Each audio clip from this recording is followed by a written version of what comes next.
اعوذ باللہ من الشیطان الرجیم بسم اللہ الرحمن الرحیم۔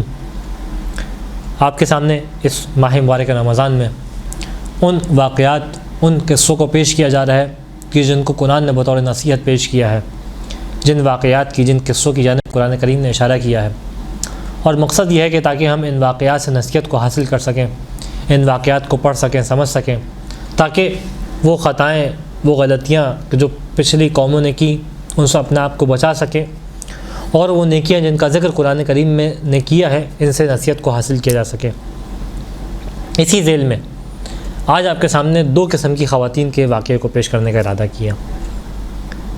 ان میں دو قسم کی خواتین ہیں، دو قسم کی زوجائیں ہیں، اور ایک زوجہ وہ ہے کہ جو نبی کی زوجہ ہے، اور ایک زوجہ وہ ہے کہ جو فرعون کی زوجہ ہے، لیکن ان کی ڈائریکشن، ان کی ڈائمنشن ہمیں بالکل مختلف دکھائی دیتی ہے۔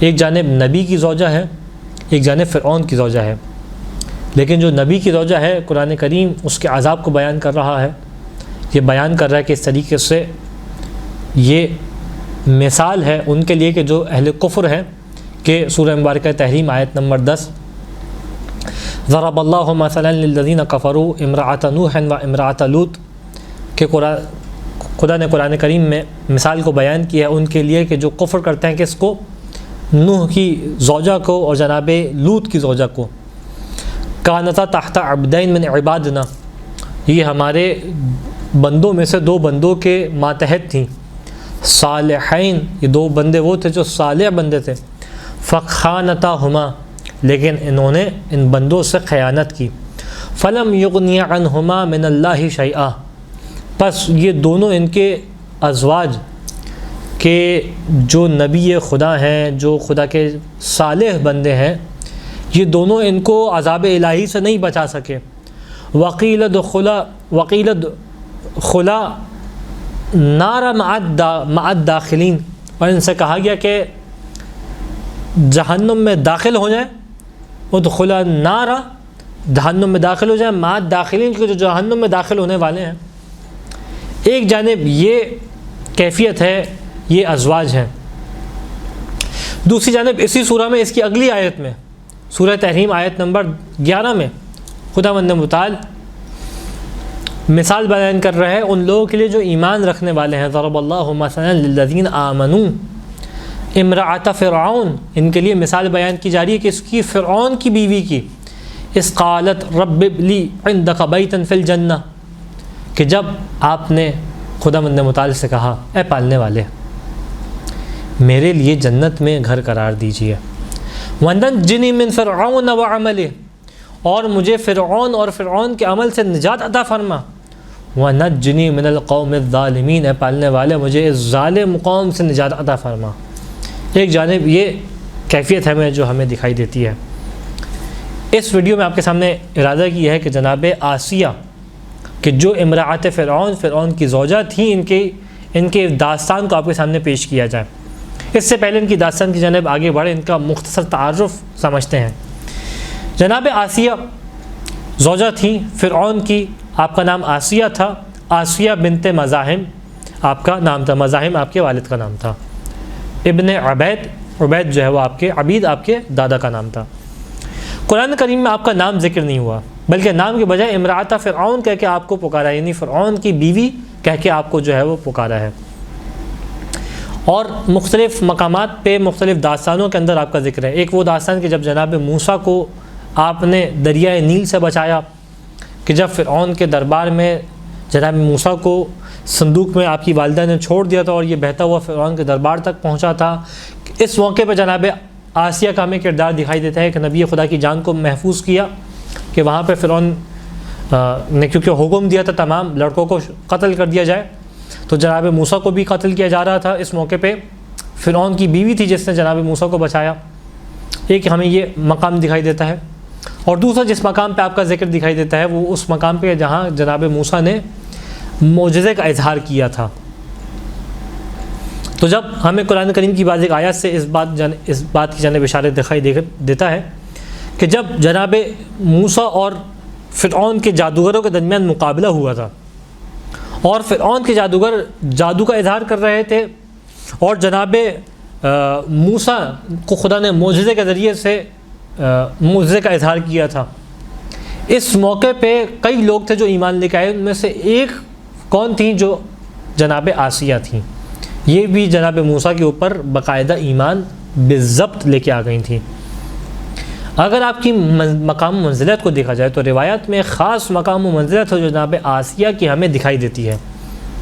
سب سے پہلے تو جناب آسیہ، اور یہ ہمیں دکھائی دیتا ہے کہ جناب آسیہ کی روح اقدس ایک انتہائی بلند مقام پہ فائز تھی، کہ جو مختلف طریقوں سے مختلف مقامات پہ ہمیں اس روح اور اس نور کی جلوہ ہمیں دکھائی دیتا ہے۔ سب سے پہلے تو خود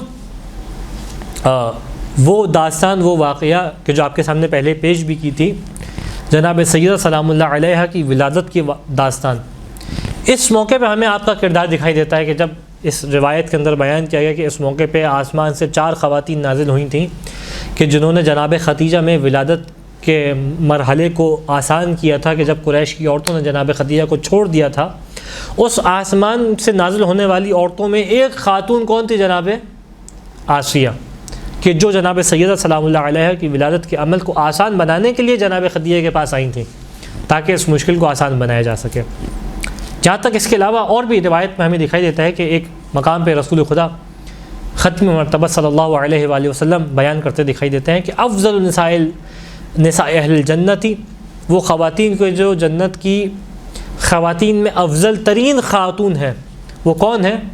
خدیجہ بنت خویلد، جناب خدیجہ زوجہ رسول خدا، مادر جناب سیدہ سلام اللہ علیہ۔ پھر دوسری جانب کون؟ فاطمہ بنت محمد۔ تیسری جانب کون؟ مریم بنت عمران، جناب مریم۔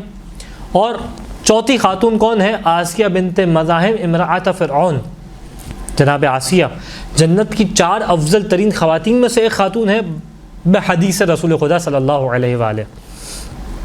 یہاں تک کہ خصال میں شیخ صدوق نے ایک اور روایت کو نقل کیا ہے کہ ثلاثۃ لم یکفروا بالوحی طرفۃ عین، 3 وہ افراد ہیں کہ جنہوں نے وحی کے اوپر لمحے برابر بھی کفر نہیں کیا، وحی کا انکار نہیں کیا، یعنی اتنا ان کے دل میں کفر کا شائبہ بھی نہیں آیا کہ کبھی وحی کا انکار کریں۔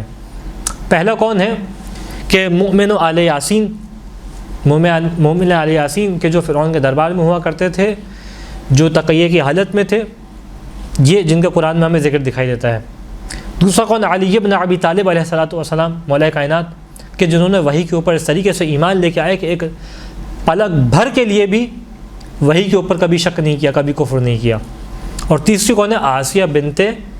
آسیہ امرأۃ فرعون، یہ وہ ہیں کہ جنہوں نے وحی الہی کے اوپر پلک بھر بھی وحی الہی کا انکار نہیں کیا۔ اسی طریقے سے ایک اور روایت ہمیں رسول خدا صلی اللہ علیہ وآلہ وسلم سے دکھائی دیتی ہے کہ بیان کرتے ہیں کمل من الرجال کثیر، کہ مردوں میں سے تو کئی ایسے ہیں کہ جو درجہ کمال تک پہنچے، گویا جن کا ایمان کامل ہوا، اس اعتبار سے مردوں میں تو کئی ہیں۔ ولم یکمل من النساء الا 4، لیکن وہ کہ جو عورتوں میں سے مرحلہ کمال تک پہنچ گئیں، مرحلہ کمال، اب اللہ کے رسول کہہ رہے ہیں کمال، تو یہ بات ذہن میں رہے کہ اللہ کے رسول کے کمال کے پیرامیٹرز اللہ کے رسول کے مطابق ہوں گے، کہ وہ جیسے کمال کے تو وہ واقعاً کمال ہے۔ وہ کہا کہ 4 خواتین ہیں جو عورتوں میں سے مرحلہ کمال تک پہنچی ہیں۔ پہلی کون ہے؟ آسیہ بنت مزاحم امرأۃ فرعون، فرعون کی زوجہ آسیہ۔ دوسری کون ہے؟ مریم بنت عمران۔ تیسری کون ہے؟ جناب خدیجہ بنت خویلد۔ اور چوتھی جناب فاطمہ بنت محمد صلی اللہ علیہ وآلہ۔ یہ وہ تفسیر صافی نے بھی اس روایت کو نقل کیا اور مجموع البیان میں بھی اس روایت کو نقل کیا گیا۔ تو یہ خاص اہمیت ہے جناب آسیہ کی جو فرعون کی زوجہ تھیں۔ آپ کے قصے میں ہمیں دکھائی دیتا ہے، آپ کی داستان میں جو قرآن نے نقل کیا، کہ جب جناب موسیٰ نے عصا کا معجزہ دکھایا اور فرعون کے دربار میں اس کے جو جادوگر تھے، درباری جادوگر تھے، ان کو شکست ملی، یہ لوگ ہار گئے اور یہ جادوگر بھی ایمان لے کے آ گئے۔ اس واقعے کے بعد آپ کے اوپر ایک اثر ہوا کہ جس کے بعد آپ باقاعدہ بالضبط جو ہے وہ جناب موسیٰ کے اوپر باقاعدہ ایمان لے کے آئی۔ البتہ اس روایت کو اور اس روایت کو دیکھا جائے جو کہہ رہی ہے کہ کبھی آپ نے وحی کو انکار نہیں کیا، تو ان دونوں کو پھر جمع کرنا پڑے گا، یہ ایک الگ جو ہے وہ مجال ہے۔ بہرحال خوب، آپ ایمان لے کے آ گئیں، ایمان لانے کے بعد لیکن آپ نے فرعون سے اپنے ایمان کو مخفی رکھا، فرعون کے سامنے اپنے ایمان کا اظہار نہیں کیا۔ خود یہ دلیل ہے تقیہ کے اوپر کہ ایمان لے کے آ گئی لیکن فرعون کے سامنے ایمان کا اظہار نہیں کر رہی، یہ کیا ہے؟ خود تقیہ کر رہی ہیں۔ تقیہ یعنی کیا مطلب؟ ایمان لے کے آ جائے انسان لیکن ایمان کا اظہار نہ کرے۔ لیکن وقت گزرا اور وقت گزرنے کے بعد فرعون جو ہے وہ آپ کے ایمان سے آگاہ ہو گیا، معلوم چل گیا کہ جناب آسیہ جو ہے وہ خدا کے اوپر ایمان لے کے آئی ہیں اور جناب موسیٰ کے خدا کے اوپر ایمان رکھتی ہیں اور فرعون کو خدا نہیں مانتی۔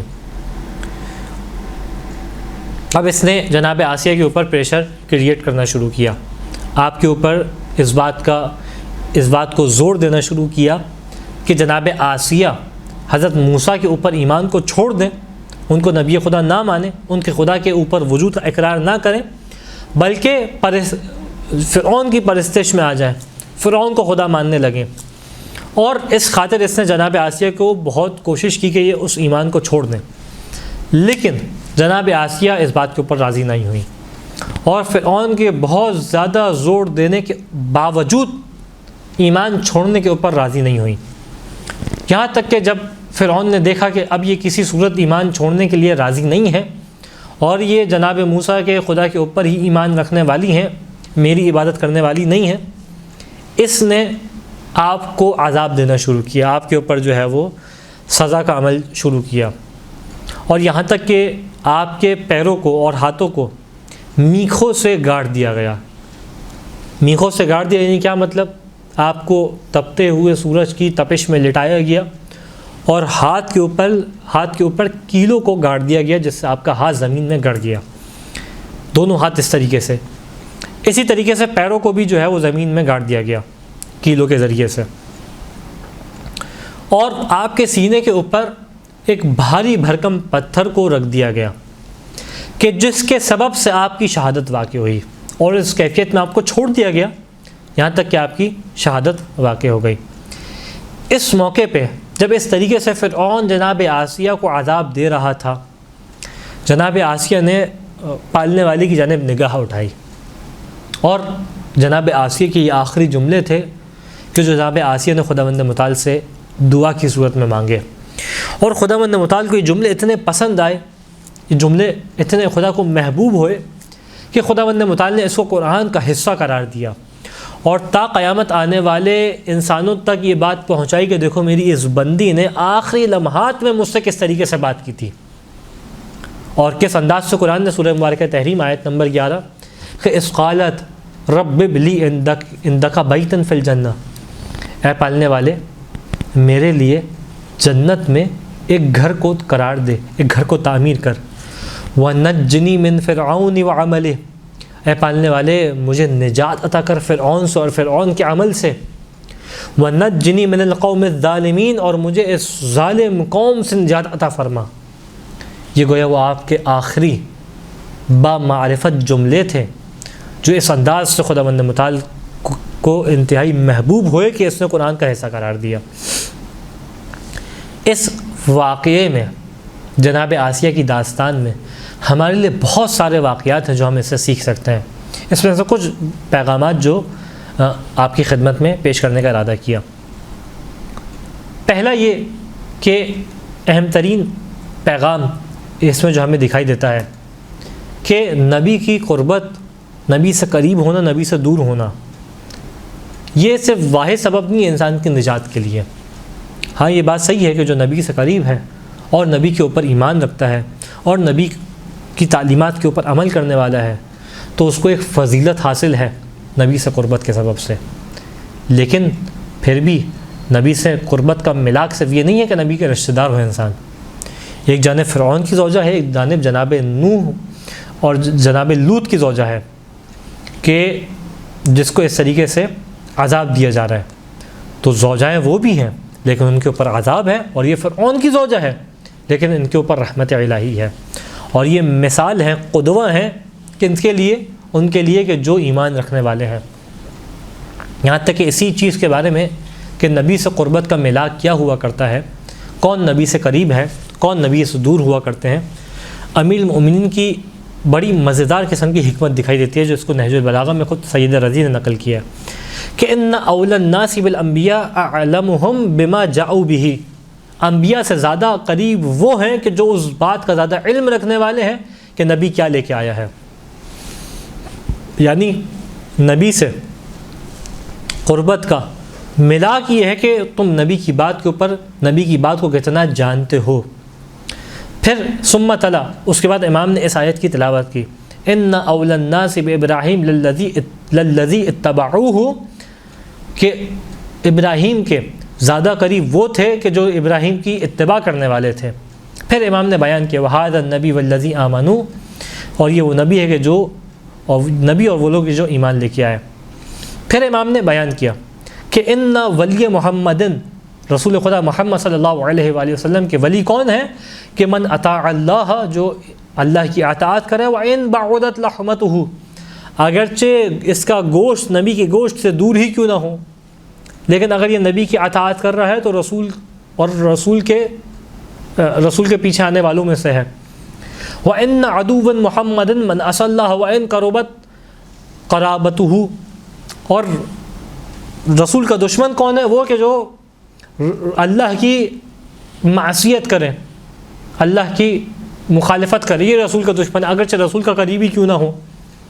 تو اس وجہ سے خاص طور پہ جب ہم اہل بیت علیہم السلام اور اصحاب کسا کو اہل بیت نبی قرار دیتے ہیں، یعنی یہ خاص اہمیت ہم قرار دیتے ہیں کہ اس کے لیے جو اصحاب کسا ہیں، یہ خاص اہمیت کیوں ہے؟ یہ اس وجہ سے ہے کہ یہ وہ ہے کہ جن کا گوشت و خون بھی قریب ہے، جن کا عمل بھی قریب ہے، جو بیت وحی قرار پائے.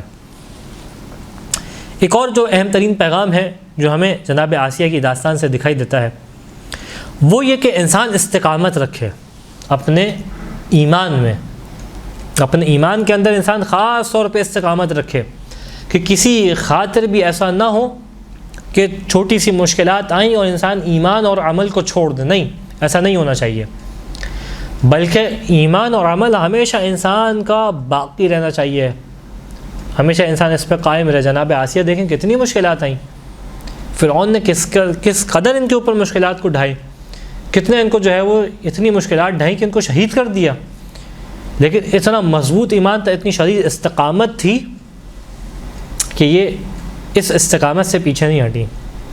اپنی بات پہ ہم بعض اوقات دین میں بہت چھوٹی چھوٹی چیزوں کی وجہ سے دینی احکام کو چھوڑنے لگتے ہیں، واجبات کو چھوڑنے لگتے ہیں، حرام کا ارتکاب کرنے لگتے ہیں، بہت چھوٹی چھوٹی مشکلات کے سبب سے. نہیں، تھوڑا انسان استقامت دکھائے دین کے اندر. صحیح ہے، ایک خاتون ہے حجاب کر رہی ہے، کچھ مشکل ہے، گرمی ہے، لیکن خدا کا حکم ہے، خدا کا حکم کا نفاذ ہو رہا ہے. انسان اپنے آپ کو دین میں تھوڑا سا مشکل میں ڈالنے کی عادت ڈالے. اسی طریقے سے اہم ترین جو ہمیں پیغام اس واقعے میں دکھائی دیتا ہے کہ انسان ماحول کا انتظار نہ کرے. انسان یہ انتظار نہ کرے کہ ابھی ماحول ہوگا، حالات سازگار ہوں گے پھر میں نیک عمل کروں گا. نہیں، ماحول جیسے بھی ہو انسان نیک عمل کرے. جناب آسیہ فرعون کے دربار میں ہے، وہ فرعون کو جب اپنے آپ کو خدا کہتا ہے، جناب موسیٰ کا دشمن ہے، سخت ترین دشمن ہے، ان کے خلاف جنگ کرنے والا ہے. اس کے گھر میں ہوتے ہوئے بھی جب ایمان لے کے آئیں تو کیسے ایمان لے کے آئیں؟ اس طریقے سے ایمان لے کے آئیں کہ بہترین قدوہ قرار پائیں مومنین کے لیے. فرق نہیں پڑتا آپ کس مقام پہ ہیں، کس جگہ پہ ہیں، یہ تمام بہانے خدا کی بارگاہ میں نہیں ہیں. اگر واقعاً انسان ایمان لے کے آنے والا ہے تو یہ ارادہ کافی ہے اس کے ایمان کے لیے، انسان ایمان لے کے آئے. اور اس کے برخلاف کہ وہ لوگ کہ جو نبی کی ازواج تھیں، یعنی ماحول کے ایک حد تک اثر ہوتا ہے، اس سے زیادہ انسان ماحول کو اپنے اوپر طاری نہ کرے. صحیح ہے، ماحول ہے جو بھی ہے. آپ دیکھیں تاریخ میں دکھائی دیتا ہے ہمیں، یزید کا بیٹا جس کا نام معاویہ نقل کیا، ایک اس کا استاد اہل بیت کا چاہنے والا تھا. نتیجہ یہ ہوا کہ اہل بیت کے اوپر ایمان لے کے آ گیا، یہ اپنے باپ سے برات کا اظہار کیا. اس نے وہ حکومت کے جو یزید کے بعد اس کو ملی، اس سے اس نے برات کا اظہار کیا، یہ میرا حق ہی نہیں ہے، حکومت یہ اہل بیت کا حق ہے. کیا بات تھی؟ ماحول کچھ اور تھا لیکن دل سے ایمان لے کے آ گئے. اسی طریقے سے ایک اور اہم ترین جو ہمیں پیغام اور دلیل ملتی ہے وہ یہ کہ تقیہ اپنے دین کو چھپانا، اپنی جان کے خوف سے اپنے دین کو چھپانا، دین کچھ اور ہے، اظہار کسی اور چیز کا کرنا ہے، سامنے ظالم ہے، جابر ہے، اس کے ظلم سے بچنے کے لیے، اپنے آپ کو ظلم سے بچانے کے لیے تقیہ کا اختیار کرنا مومنین کے صفات میں سے ہے۔ یہ نفاق نہیں ہے، نفاق کا برعکس ہے۔ نفاق یہ ہوتا ہے کہ انسان کا ایمان نہیں ہے، ایمان دکھائے۔ تقیہ ایمان ہے، ایمان نہیں دکھا رہا، اپنی جان بچانے کے لیے۔ انسان اللہ اور اہل بیت علیہم السلام اس کی جان، مومن کی جان کی عزت و آبرو کی پرواہ کرتے ہیں، نہیں چاہتے انسان بلا وجہ میں جا کے ظالم کے سامنے، جابر کے سامنے جا کے اپنی جان کو ضائع کرے۔ نہیں، اپنی جان کی حفاظت کرو، نہ اپنی جان کو ضائع کرو، الا ہے کہ اہل بیت اور حکم ہو، خود مجتہد حکم دے رہا ہے مثال کے طور پہ جہاد کا، وہ ایک الگ بات ہے، امام حکم دے رہے ہیں جہاد کا، وہ الگ بات ہے، لیکن بلا وجہ میں اپنی جان کو ضائع نہ کرے۔ انسان حد الامکان کوشش کرے کہ اپنی جان کی حفاظت کرے۔ اہل بیت علیہم السلام اس کی جان کی حفاظت چاہتے ہیں۔ اور اس کے مقابلے میں جو دکھائی دیتا ہے جناب نوح اور جناب لوط کی زوجہ، جس کو قرآن نے نقل کیا کہ ہمارے بندوں کے، ہمارے صالح بندوں کے ماتحت تھی لیکن پھر بھی خیانت کی۔ ہمیں روایت میں دکھائی دیتا ہے کہ جناب نوح کی زوجہ کا نام والہا تھا اور جناب لوط کی زوجہ کا نام والعہ تھا۔ یہ جو تھی اس انداز سے وہاں پہ موجود تھی، پھر بھی انہوں نے خیانت کی۔ تو ہو سکتا ہے کوئی رسول کے قریب ترین ہو، لیکن کیونکہ رسول کے اوپر ایمان نہیں رکھتا، لیکن کیونکہ رسول کے اوپر عقیدہ نہیں ہے، لہٰذا اللہ کے رسول سے دور ہو، نہ کہ بلکہ دور ہو، بلکہ آتش جہنم میں ہو، بلکہ نہ صرف آتش جہنم میں ہو، مثال ہو، قدوہ ہو، کس کے لیے؟ کافرین کے لیے۔ خداوند متعال سے دعا ہے کہ اے پالنے والے، ہمیں توفیق عطا فرما ان واقعات سے نصیحت حاصل کر سکیں، ان واقعات کے اوپر عمل کر سکیں، ان واقعات سے اپنے عمل کو سدھار سکیں اور اس نصیحت کو اپنی زندگی میں نافذ کر سکیں۔ اے پالنے والے، یہ رمضان مبارک جو بہترین مہینہ ہے، تیری عبادتوں کا مہینہ ہے، قرآن کی بہار کا مہینہ ہے، اس میں بہترین انداز سے عمل کرنے کی توفیق عطا فرما۔ وآخر الدعوانا ان الحمد للہ رب العالمین۔